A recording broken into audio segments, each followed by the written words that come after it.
பொதுவாக தனிமையில் வாழக்கூடிய அல்லது நிறைய தனிமைப்பட்டு வாழக்கூடிய சந்தர்ப்பங்கள் உள்ள சகோதரர்கள், மார்க்க உரைகளை நிறையவே கேட்க வாய்ப்பில்லாத சகோதரர்கள், வாழ்க்கை பளுவிலே கூடுதலாக ஈடுபடக்கூடிய அல்லது சிக்கிக்கொண்ட சகோதரர்கள் எல்லோருக்கும் இந்த மார்க்க உரைகளை அடிக்கடி கேட்பதற்கான சந்தர்ப்பங்கள் இல்லாமல் இருந்திருக்கும். இப்படிப்பட்ட எல்லோருக்கும் உள்ள ஒரு மிகப்பெரிய உபதேசகன்தான் மரண ஞாபகம். பெரிய உரைகள் தேவை கிடையாது, பெரிய மார்க்க விளக்கங்கள் தேவை கிடையாது, பெரிய அறிஞர்கள் அவருக்கு பக்கத்தில் இருக்க வேண்டும் என்ற தேவை கிடையாது. மரணத்தை சரியாக அவர் ஞாபகப்படுத்துவாராக இருந்தார், மரணத்தை சரியாக ஞாபகப்படுத்தி மனதிற்குள் எடுப்பாராக இருந்தால், இந்த உலகத்தில் மரணம் எங்களுக்கு செய்கின்ற உபதேசத்தை போன்று, மரணம் எம்மை ஞாபகப்படுத்துவதை போன்று, மரணம் எமக்கு உணர்த்தி தருவதை போன்று இந்த உலகத்தில் எந்த ஒன்றும் எங்களுக்கு படிப்பினைகளை தர வல்லதல்ல. எனவே மரணம் சம்பந்தமான ஒரு சிறு ஞாபகம், மரணம் சம்பந்தமான ஒரு பதிவு, அதை பற்றிய சரியான ஒரு விளக்கம் எம்மிடத்தில் இருக்க வேண்டும் என்பதற்காய் நிறைய மரணம் சம்பந்தமான செய்திகளை நீங்கள் கேட்டிருப்பீர்கள். ஆனால் முக்கியமான 2 செய்திகளை மாத்திரம் உங்களுக்கு மத்தியில் நான் ஞாபகப்படுத்தலாம் என்று நினைக்கிறேன். அது என்னவென்று சொன்னால், அல்லாஹ் ரப்புல் ஆலமீன் குர்ஆனிலே நீங்கள் பார்க்கலாம், இந்த மரணம் என்கின்ற இந்த விஷயத்தை சொல்லுகின்ற ஒரு பாணி அல்லது போங்கு ஒரு வித்தியாசமான முறையில் இருப்பதை பார்க்கிறோம். இந்த உலகத்திலே எதெல்லாம் மிக உறுதியானதோ அவைகளெல்லாம் நாம் அடுத்தி சவாலாக சொல்ல வேண்டிய அவசியம் ஒன்று கிடையாது. இந்த உலகத்தில் எதெல்லாம் மிக உறுதியானதோ நிச்சயமானதோ அதாவது மிகவும் ஆழமாக மனித உள்ளங்களில் பதிந்திருக்கிறதோ, காலையில் சூரியன் வரும், எந்த விதமான சந்தேகம் இல்லை என்று சொல்ல வேண்டுமா? சொல்ல வேண்டிய அவசியமே இல்லை. ஏன்? உலகத்தில் யாரும் என்ன செய்யலை, அதை மறுக்கவில்லை. இரவாகினால் இருளாகிவிடும் அப்படி என்று ஒரு சத்தியமிட்டு அழுத்தி சவாலாக சொல்ல வேண்டுமா? அவசியம் கிடையாது. ஏன்னா எல்லோரும் விளங்கி வைத்திருக்கிறோம், இரவாகினால் இருளாகிவிடும், சந்திரன் இரவில் தான் வரும், சூரியன் பகலில் தான் வரும் என்கின்ற விதியை நாம் எல்லோரும் விளங்கி வைத்திருக்கிறோம், புரிந்து வைத்திருக்கிறோம். அதை அழுத்தி சொல்ல வேண்டிய அவசியம் கிடையாது. ஆனால் குர்ஆனை நீங்கள் எடுத்து பார்த்தீர்கள் என்று சொன்னால், அதே போன்று மரணத்தை எடுத்துக்கொள்ளுங்கள். மனித சமுதாயமே டோட்டலியாக ஏற்றுக்கொண்ட ஒரு விஷயம்தான் மரணம். எந்த ஒரு விஞ்ஞானியும் எவ்வளவு பெரிய அறிவாளியாக இருந்தாலும் மரணம் என்கின்ற ஒன்று இல்லை என்றெல்லாம் சொல்லவில்லை. உலகத்தில் உள்ள எல்லோருமே மரணம் எல்லோருக்கும் வந்துதான் தீரும், மரணம் எங்களுக்கு எழுதப்பட்ட ஒரு விஷயம், மௌத்து என்பது கதிரிலே உள்ள ஒரு விஷயம். இந்த உலகத்தில் எந்த ஒரு உயிரினமாக இருந்தாலும், மனிதன் மட்டுமல்ல, மிருகங்களாக இருக்கலாம், ஏனைய ஒரு வஸ்துக்களாக இருக்கலாம், எல்லோருக்கும் மரணம் சம்பவிக்கும். அவர்கள் மௌத்தாகித்தான் ஆக வேண்டும், இறுதி நிமிடத்தில் அவர்களது உயிர் போகும் என்கின்ற அம்சம் யாரும், அதாவது மார்க்கத்தை ஏற்றுக்கொண்டவன் ஏற்றுக்கொள்ளாதவர்கள், அல்லாஹ்வை ஏற்றுக்கொண்டவர்கள் அல்லாஹ்வை நிராகரித்தவர்கள் என்ற வித்தியாசம் இல்லாமல் மரணத்தை ஏற்றுக்கொண்டிருக்கிறார்கள். மறுமை ஏற்காதவர்கள், இறைவனை ஏற்காதவர்கள் எல்லோரும் மரணத்திலிருந்து நாம் தப்ப முடியாது என்று ஏற்றுக்கொண்டிருக்கிறார்கள். நாம் எல்லாம் உள்ளத்தால் அதை வைத்துக் கொண்டிருக்கிறோம்.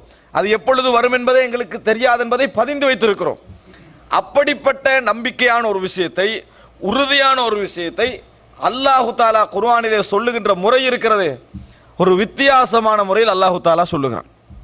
எப்படி சொல்லுகிறான் தெரியுமா? அதாவது நஹ்னு கத்தர்னா பைனகுமுல் மௌத் வமா நஹ்னு பிமஸ்பூகின், நாங்கள் தான் உங்களுக்கு மத்தியில் மரணத்தை எழுதினோம், எம்மை யாராலும் தோற்கடிக்க முடியாது அப்படிங்கிறார். எம்மை யாராலும் மரணத்தை எழுதிய அந்த விஷயத்தில் இந்த உலகத்தில் எவரும் எம்மை தோல்வியுறச் செய்ய முடியாது. நஹ்னு கத்தர்னா பைனகுமுல் மௌத் வமா நஹ்னு பிமஸ்பூகின், உங்களுக்கு மத்தியில் மரணத்தை எழுதியவர்கள் நாமே, எம்மை இந்த உலகத்தில் எவராலும் தோல்வியுறச் செய்ய முடியாது அப்படி என்று அல்லாஹ் சவாலாக சொல்கிறார். உறுதியான ஒரு விஷயத்தை, மனித சமுதாயம் மறுக்காத ஒரு விஷயத்தை சவாலாக இறைவன் சொல்லி காட்டுகிறான் என்று சொன்னால் அதனது அர்த்தம் என்ன? இன்னொரு இடத்திலே பாருங்கள், குல் இன்னல் மௌத்தல்லதி தஃபிர்ரூன மின்ஹு ஃபஇன்னஹு முலாகைக்கும், எந்த மரணத்தை விட்டு நீங்கள் வெறுண்டு ஓடுகிறீர்களோ அது நிச்சயமாக உங்களை சந்திக்கும் அப்படி என்றார் அல்லாஹ் தஆலா. இந்த இடத்தில் மனிதர்கள் எதெல்லாம் மறுக்கவில்லையோ, மறுக்காது விட்டாலும் மரணத்தை அல்லாஹ் தஆலா ஒரு சவாலாக இந்த உயிர் வாழக்கூடிய சமுதாயத்திற்கு சொல்லி காட்டுகிறான். எதனால் அதை சொல்லி காட்டுகிறான் தெரியுமா? மனிதன் என்னதான் மரணம் உறுதியானது இறுதியானது என்று ஏற்றுக்கொண்டாலும் அவனது முயற்சிகளை எல்லாம் நீங்கள் எடுத்து பார்த்தீர்கள் என்றால் மரணத்தை தோல்வியுறச் செய்வதற்கான முயற்சிகள் என்பதை கண்டுகொள்வீர்கள். பிராக்டிக்கலி அவனது உள்ளம் மரணம் என்பது நிச்சயமானது என்று ஏற்றுக்கொண்டிருக்கிறது, மௌத்து என்பது வந்தே ஆகும் என்று ஏற்றுக்கொண்டிருக்கிறது. ஆனால் அவனது வாழ்க்கை முறையை எடுத்து பார்த்தீர்கள் என்று சொன்னால், அவனது செயல்பாடுகளை எடுத்து பார்த்தீர்கள் என்று சொன்னால், முயற்சி என்பது மரணத்தை தோற்கடிக்கத்தான் நாங்கள் செய்வோம் என்கின்ற சிந்தனையில் இருப்பதை போன்று அவனது முயற்சிகள் இருந்து கொண்டிருக்கிறது. எங்களை எல்லாம் கொஞ்சம் அப்படி எடை போட்டு பாருங்கள். நான் கேட்கிறேன், ஒரு நாட்டிலே ஒருவர் இருந்து கொண்டிருக்கிறார். ஒரு உதாரணமாக உங்களிடத்தில் ஒரு கேள்வி, நம்ம இந்த நாட்டில் இருந்து கொண்டிருக்கிறோம், நாங்கள் அதாவது சட்டபூர்வமான விசா இல்லாமல் இருந்து கொண்டிருக்கிறோம் என்று வையுங்கள். நம்ம இந்த நாட்டில் சொந்த காணி வாங்கி, ஒருவர் மூலம் சொந்த காணியை வாங்கி அத்திவாரமிட்டு அழகாக 2 மாடி வீடு கட்டி இங்கே எல்லா விதமான வாகனம் அப்படி இருப்போமா? இருக்கவே மாட்டோம். ஏன் இருக்க மாட்டோம்னா, எந்த நிமிஷமும் நான் ஊருக்கு போகலாம், எந்த நிமிடமும் நான் ஊருக்கு போய்விடலாம் என்ற அந்த சிந்தனை எங்களுக்கு என்ன செய்யும்னா அப்படி செய்ய விடாது. ஒரு யூகே போன்ற நாட்டிலே இருக்கிறீர்கள், 10 வருடம் அங்கே வாழுகின்ற பிளானோடு போயிருக்கிறீர்கள். அப்படியே போயிருந்தாலும் நாட்டில் தான் நீங்கள் காணியை வாங்கி, அந்த இடத்துல தான் இடத்த வாங்கி வீடு கட்டி எல்லாவற்றை இங்கிருந்து கம்ப்யூட்டர் இணையதளத்தின் மூலம் பார்த்து நம்ம சந்தோஷப்படுறோமே தவிர, இங்கே இருந்து நம்ம இங்கே தானே இருக்க போகிறோம், 15 வருடம் இருக்க போகிறோமே, நம்ம என்ன செய்ய மாட்டோம், முயற்சி செய்ய மாட்டோம். இது நமது இயல்பிலே கண்டு கொண்டிருக்கக்கூடிய ஒரு விஷயம். ஆனால் மரணம் என்பதும் சேம் இதே போன்ற விஷயம் தான் உலக வாழ்க்கை. அதாவது நம்ம ஒரு 10 வருஷத்துக்கு பின்னால் போவோம் என்று ஒரு அளவு கெஸ் பண்ணலாம். இதில் கெஸ் பண்ணவே இயலாது. அடுத்த செகண்ட் போகலாம், அடுத்த நிமிடம் நாம் போய்விடலாம், அடுத்த நிமிடம் நம்முடைய சொத்துக்கு நமது பிள்ளைகள் சொந்தக்காரராகலாம், நமது எல்லா விதமான விஷயங்களுக்கும் நமது உறவுகள் சொந்தக்காரராகலாம் என்று முழுமையாக தெரிந்திருந்தும் நாம் கட்டுகின்ற வீடுகள், நாம் சம்பாதிக்கின்ற சம்பாத்தியங்கள், நாம் போகின்ற போக்கு ஹராம் அல்ல. இதெல்லாம் இஸ்லாம் தடை செய்யவில்லை. ஆனால் இஸ்லாம் ஒரு விஷயத்தை உணர்த்துக்கு, நம்ம செய்கின்ற வேலைகள்லாம் எடுத்து பார்த்தீங்கன்னு சொன்னால், அல்லாஹ் எங்களுக்கு ஒரு 15,000 வருடம் உயிர் வாழ்வதற்கு எழுதி தந்திருக்கிறான் என்பது போல நம்ம என்ன செய்து கொண்டிருக்கிறோம். அல்லாஹ் தஆலா சொல்கிறான், வத்தத்தஹிதுன மசானிய லஅல்லக்கும் தஹ்லுதூன். நீங்கள் கட்டுகின்ற வீடுகள், கோட்டை கொத்தளங்களை எல்லாம் பார்த்தால் இங்கேயே நிரந்தரமாக தங்கி விடுவீர்கள் போன்றிருக்கிறது. அப்படி என்று அல்லாஹ் தஆலா சமூக சமுதாயத்தை பார்த்து அல்லாஹ் தஆலா கேட்டான். என்ன அர்த்தம்? மனிதனுடைய சிந்தனை போக்கு எப்படி இருக்கிறது என்று சொன்னால், மரணத்தை வெல்லக்கூடிய அமைப்பில் தான் அவனுடைய செயல்பாடுகள் இருந்து கொண்டிருக்கின்றன. ஒவ்வொரு இரவும் தூங்குகின்ற பொழுது நான் நிச்சயமாக நாளைக்கு விடுவேன் என்ற நம்பிக்கையில் தான் தூங்குகிறார்கள்.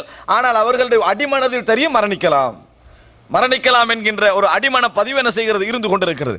இதனால் தான் அல்லாஹு தஆலா என்ன செய்கிறான் என்றால், மரணம் உங்களுக்கு ஒரு சவால், மரணம் உங்களுக்கு ஒரு சவால். நீங்கள் சந்திர மண்டலத்தை அடையலாம், விண்வெளியில் ஆய்வு செய்யலாம், உலகத்தில் பெரிய பெரிய மாற்றங்களை கொண்டு வரலாம், இயற்கையை நீங்கள் மாற்றி அமைக்கலாம், பெரிய பெரிய முன்னேற்றங்களையே செய்யலாம், இன்னொரு கோளில் மனிதர்களுக்கான வாழ்வு அந்த செட்டப் எல்லாவற்றையும் கண்டுபிடிக்கலாம். உங்களது முதுமையை இளமை தோற்றமாக உங்களுக்கு மாற்றிக்கொள்ளலாம், இளமை தோற்றத்தை முதுமை தோற்றமாக மாற்றிக்கொள்ளலாம், ஆணை பெண்ணாக மாற்றிக்கொள்ளுங்கள், பெண்ணை ஆணாக மாற்றிக்கொள்ளுங்கள், வேண்டிய அளவுக்கு இன்பங்களை செய்யுங்கள், பாத் பெயிண்டரை விட்டு செவ்வாய் கோளில் ரிசர்ச் பண்ண செய்யுங்கள். நஹ்னு கத்தர்னா பைனக்குமுல் மௌத் வமா நஹ்னு பிமஸ்பூகீன். மரணத்தை நாம் எழுதியிருக்கிறோம், உங்களால் எந்தவித தோல்வியையும் எங்களுக்கு கொண்டு வர முடியாது. அல்லாஹ் என்ன சொல்கிறான், எல்லாம் செய்யுங்க, ஆனால் நாங்கள் ஒரு டேர்ம் வைத்திருக்கிறோம், ஒரு டைம் வைத்திருக்கிறோம், அதற்குள் தான் உங்கள் அனைத்து முயற்சிகளும். அது வந்தால் நீங்கள் கண்டுபிடித்த எந்த கண்டுபிடிப்புகளும், நீங்கள் எடுத்த எந்த முயற்சிகளும், நீங்கள் எடுத்த எந்த விஞ்ஞானபூர்வமான ஆய்வுகளும் ஒரு செகண்ட் உங்களை பின்தள்ளி விடாது, ஒரு செகண்ட் உங்களை பின்தள்ள முடியாது என்கின்ற ஒரு சவாலை அல்லாஹு தஆலா சொல்லி காட்டுகிறான். அண்மையில் ஒரு 5-6 வருடங்களுக்கு முன்னால் துபாயில் ஒரு கண்காட்சி, அந்த கண்காட்சியில் இன்றைய காலத்திலே பொதுவாக எந்த கண்காட்சி நடந்தாலும் சரி, அதிலே ஒரு சின்ன பொருளில் பெரிய சாதனை நடத்தக்கூடிய விஷயங்களுக்கு தான் என்ன செய்யும், மதிப்பு இருக்கிறது, வெளிவு இருக்கிறது. ஆனால் அந்த கண்காட்சியில் முதலிடம் கிடைத்தவர் ஒரு இந்திய சகோதரர். ஒரு இந்திய சகோதரருக்கு முதலிடம் கிடைக்கிறது. அவர் கண்டுபிடிச்ச கருவி எடுத்து பார்த்தீங்கன்னா ஒரு பெரிய கருவி, இந்த அளவில் இருக்கும் ஒரு பெரிய கருவி, அதைத்தான் அவர் கண்டுபிடித்தார். ஆனால் அந்த கண்டுபிடிப்புக்கு ஏன் ஃபர்ஸ்ட் இடம் கொடுத்தான் தெரியுமா?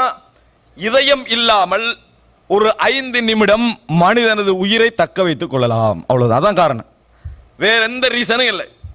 இதயம் இல்லாமல் மனிதனது உயிரை ஒரு 5 நிமிடம் என்ன செய்யலாம், தக்க வைத்துக் கொள்ளலாம் என்கின்ற அமைப்பில், அதாவது மனித முழு உயிரும் என்ன செய்து அது போய் டோட்டலியா கடைசி நேரம் என்று வைங்களேன், எல்லாம் முடிஞ்சுது, ஒரு 5 நிமிடம் என்ன செய்யலாம், அவனை கொஞ்ச நேரம் பிடிச்சு வைக்கலாம், வேற வேற வேலைகளுக்காக பிடித்து வைத்துக் கொள்ளலாம் என்பதனால். அதனால ஒன்றுமே இந்த உலகத்தில் சாதிக்க முடியாது என்று தெரிந்தும், அவனை திருப்பி பழைய வாழ்க்கைக்கு கொண்டு வர முடியாது என்று தெரிந்தும் அதற்கு முதலிடம் கொடுத்ததற்கான காரணம் மனித சமுதாயத்துடைய உச்சகட்ட போராட்டம் உயிர்தான். மனித சமுதாயத்துடைய உச்சகட்ட போராட்டம் உயிர்.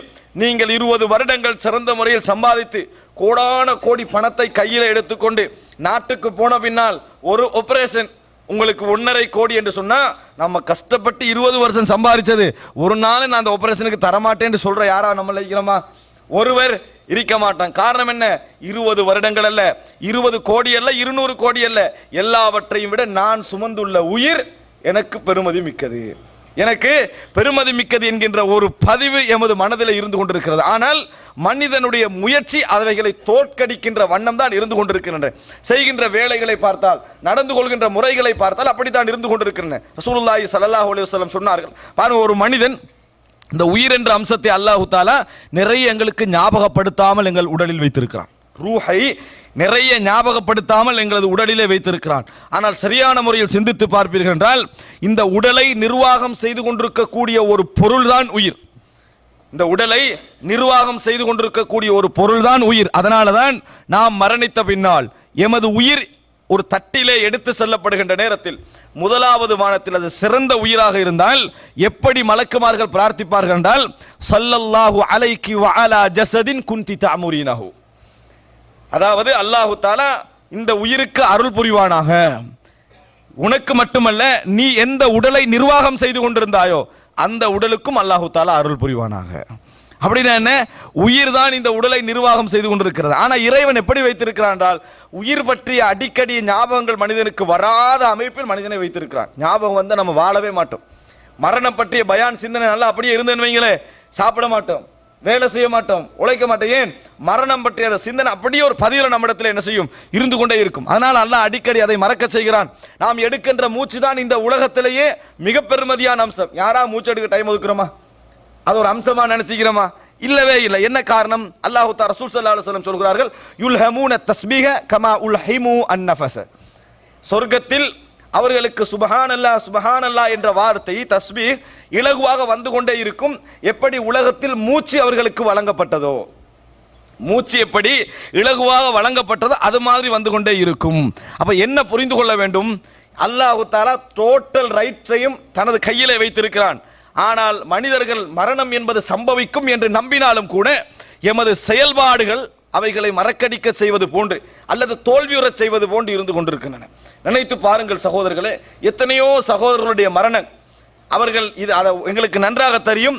மரணம் எப்பொழுது வரும் என்று எங்களுக்கு தெரியாது, எந்த இடத்தில் வரும் என்று தெரியாது, எந்த நிலையில் வரும் என்று தெரியாது, திடீரென சம்பவிக்கலாம். 25 வருடம் இளவர் ரசூல் ஸல்லல்லாஹு அலைஹி வஸல்லம் இன்னொன்று சொன்னார்கள், அதாவது எதிர்காலம் வருகின்ற பொழுது, அதாவது ஃபுஜாஅத்துல் மௌத், அடிக்கடி திடீரென வரக்கூடிய மரணங்கள், இளவயது மரணங்கள் அதிகரிக்கும் என்ற ரசூல் ஸல்லல்லாஹு அலைஹி வஸல்லம் அவர்கள் இளவயது மரணங்கள் அதிகரிக்கும் என்ற ஒரு காலத்தில் நாம் இருந்து கொண்டிருக்கிறோம். ஆனால் நாம் அதை பற்றி ஒரு சிந்தனை இல்லாத ஒரு வாழ்க்கை வாழ்கிறோம். இல்லை என்றால் நம்ம ஹலாலை ஆசைப்படாமல் இருப்பது வேறு, ஹராத்தையாவது நம்ம தவிர்த்து கொண்டிருப்போம்.